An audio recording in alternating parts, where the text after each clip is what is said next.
Hello, it's 6 p.m. on Wednesday, December 2nd here in Seoul. You're tuned in to our early evening edition of Arirang News. I'm Mark Broom, filling in for Daniel Che. Let's take a look at the headlines. A vote on approving next year's budget bill has stalled. The rival parties had earlier agreed to pass the budget today, the legal deadline under the Constitution. We have the latest from the National Assembly. President Park Geun-hye is in Prague for a summit with her counterpart from the Czech Republic. She'll hold further talks with him and the leaders of Hungary, Slovakia and Poland on Thursday. Plus, cementing a U-turn by the Obama administration, the United States says it's sending more special forces into Iraq and Syria to take out Islamic State leaders and rescue hostages.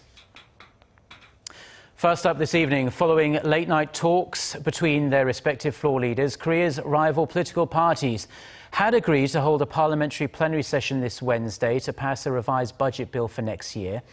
However, at this moment, the full assembly is being delayed by further 11th-hour bipartisan negotiations. For more, we connect with our parliamentary correspondent Park Jiwon, who is standing by for us at the National Assembly. So, Jiwon, we assumed, rightly or wrongly earlier, that this was a done deal. What seems to be the hold-up? Mark, good evening. During yesterday's overnight negotiations, both sides agreed to put the $334 billion budget bill to a vote during today's full assembly. Well, this is because Korea's constitution requires the assembly to pass the bill 30 days before the start of the fiscal year at the latest, and that deadline fell today. However, the full assembly, originally scheduled for 2 this afternoon, has been pushed to 7 o'clock tonight, an hour from now, as the rival parties have yet to agree on a budget for the nation's free childcare program for toddlers. The opposition says the central government should take full responsibility for the funding, as the program was President Park Geun-hye's campaign pledge. But the ruling Central Party says that although the central government can assist in providing funding to a certain level, support for childcare services should, in principle, come from provincial education offices. The opposition bloc now wants around $430 million in government support, but the ruling party is only offering about $54 million. And as of now, the matter is still undergoing parliamentary debate. OK, so I guess we'll just have to see what they come up with. And Jiwon, the parties are locking horns over other pending bills as well, which they had also earlier agreed to pass today. What's the status of those as of now? Well, Mark, it now seems only the budget bill will be passing tonight without any of other bills listed for voting. The rival parties earlier agreed to pass 5 key bills at today's plenary session, including the Tourism Promotion Act and the International Medical Support Act, backed by the ruling party, and the Fair Franchise Practices Act, led by the opposition bloc. However, the Assembly's Legislation and Judiciary Committee chair opposed this, saying passage of the bills today is against the law, as the National Assembly Act states that at least 5 days should be taken by the Judiciary Committee to review bills. Well, in response, the ruling party asked the National Assembly Speaker, who has the right to list bills without completion of such periods, to list the bills tonight, but Speaker Chung Eui-hwa rejected listing other bills for today's session. So it's highly likely that only the government budget bill for next year will be listed for tonight's full assembly. And that's all I have for now. I will have more updates in our next newscast. Back to you. Thank you very much, Jiwon, for that report. Now, Korea's current account surplus is in the black yet again, extending its surplus streak to a record 44 months. According to the Bank of Korea, the nation's current account surplus came to $8.96 billion in October. That's down slightly from the previous month, but up more than $200 million from the same month last year. The surplus was largely attributed to falling imports outpacing a drop in exports, although the gap narrowed in October. Exports fell over 15% on year, while imports slipped almost 17%. Now, Korea has never been as spoilt for choice in terms of imported food options as it is now, and a combination of increased domestic production costs and reduced import tariffs are seeing Koreans consume more imported cheese, milk and pork as the prices go down. Kwon So-ah has more. Koreans are tucking into more imported pork than ever before. According to recent trade data from countries Korea has free trade agreements with, there has been an overall spike in food and agricultural imports this year. But the most noticeable rise can be seen in pork shipments. In the first 9 months of the year, Korea imported more than 190,000 tons of pork from the EU, 120,000 tons from the US, and a sizable amount from Canada and Chile. That's an on-year jump of more than 43% from the EU and a significant rise from the other countries too. So what's driving the trend? Local demand for pork is on the rise, but with domestic prices relatively high, more consumers are choosing to purchase imported pork products. Also, as the years tick by, tariffs between trade-pact partners are being reduced, which is why experts believe domestic pork producers will have to cut their prices to entice consumers away from increasingly cheap pork from overseas. Pork consumption is expected to increase in Korea. Domestic production will go up as well. But with more cheaper imports coming in, Korea's dependency on local pork will drop even further. Demand for imported dairy products has increased too, as the average price of cheese has tumbled more than 10% on year.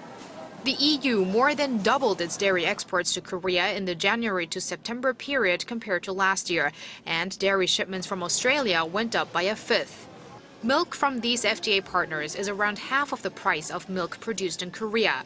What's more is that milk from New Zealand is even cheaper, and the ink is just drying on Parliament's ratification of Seoul's free trade deal with Wellington. 권소아, Arirang News.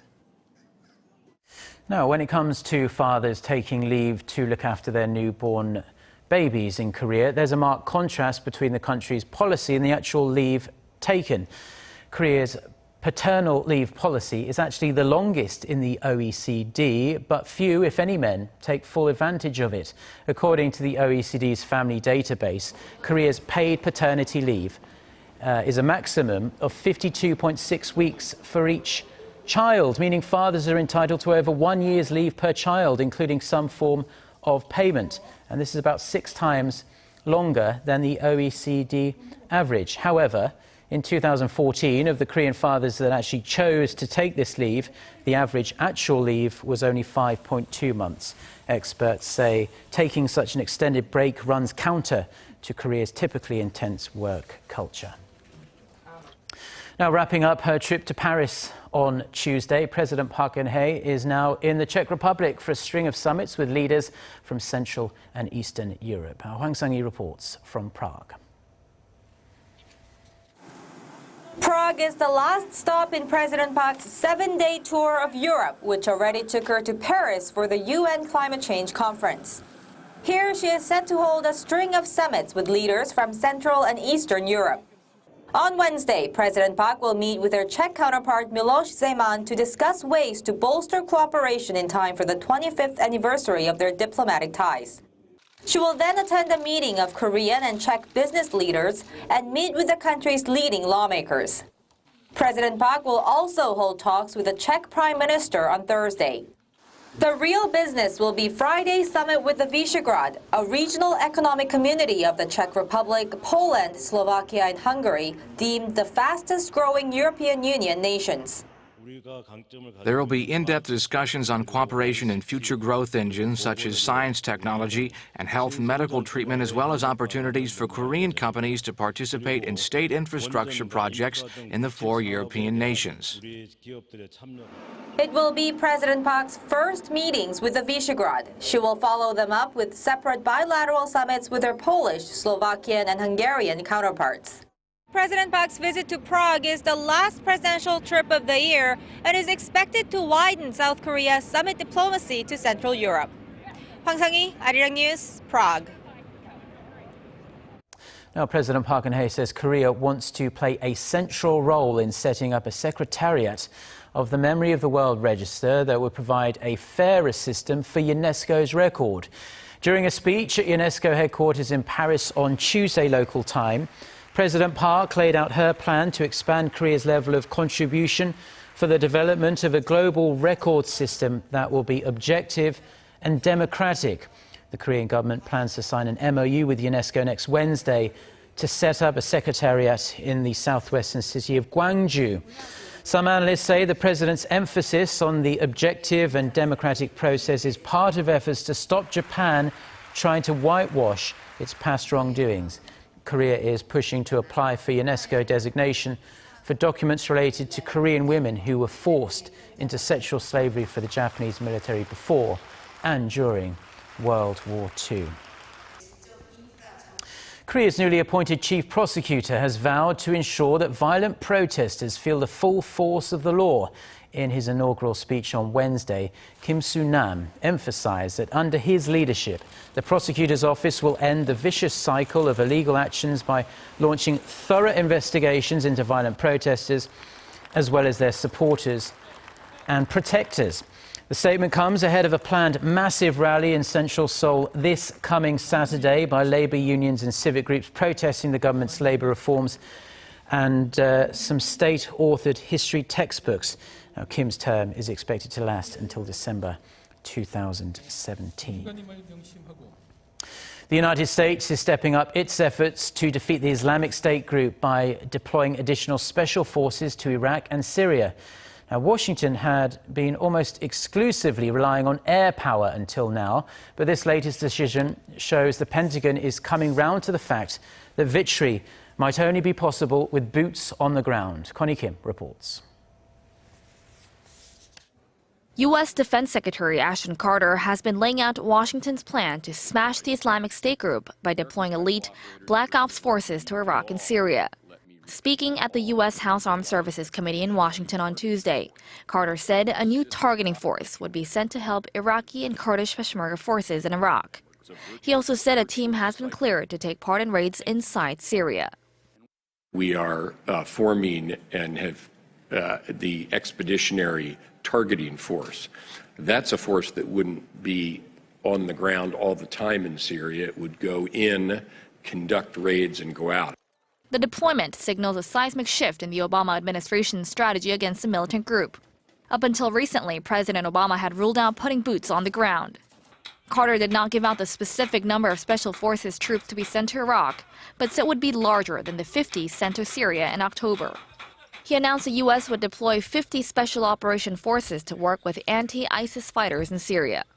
Washington's top military officer was also giving testimony before the committee. Marine General Joseph Dunford, chairman of the Joint Chiefs of Staff, said the U.S. had not contained ISIS.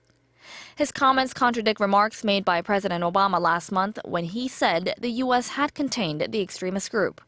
Adding to concerns, a report by George Washington University on Tuesday identified some 300 U.S.-based ISIS sympathizers. Since early 2014, more than 70 Americans have been charged with supporting the terrorist organization, with a sharp increase in arrests this year. Connie Kim, Arirang News. Now, on a happier note, Facebook founder Mark Zuckerberg has pledged to give away 99% of his Facebook shares to charity. In a letter to their newborn daughter, made public on Tuesday via Facebook, Zuckerberg and his wife, Priscilla Chan, pledged their stakes, currently valued, as you can see in the letter there, at $45 billion US. The couple plan to pay out the fortune over the course of their lives, starting with $1 billion a year for the next 3 years. The couple said they hope to contribute to the advancement of human potential and promotion of equality by supporting developments in health, education and technology. The MLB's Minnesota Twins have inked a deal with the Korean slugger Park Byung-ho. The Twins announced on Tuesday the signing of the 29-year-old first baseman to a 4-year, $12 million US contract with a club option for 2020 worth $6.5 million. A 2-time MVP in the KBO, the power hitter posted impressive numbers for the Seoul-based Nexen Heroes with 53 home runs and a .343 batting average for the 2015 season. Park, when he makes his first major league appearance, will be the 15th ball player from Korea to enter the big leagues.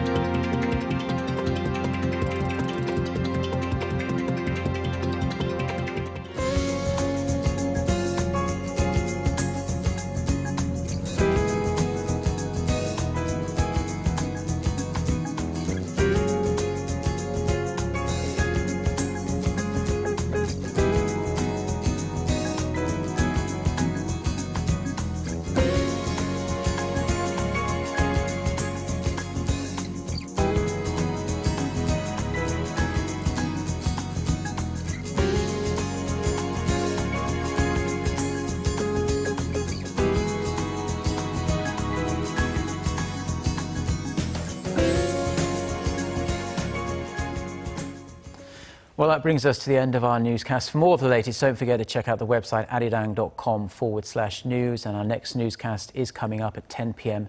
Korea time. Until then, goodbye.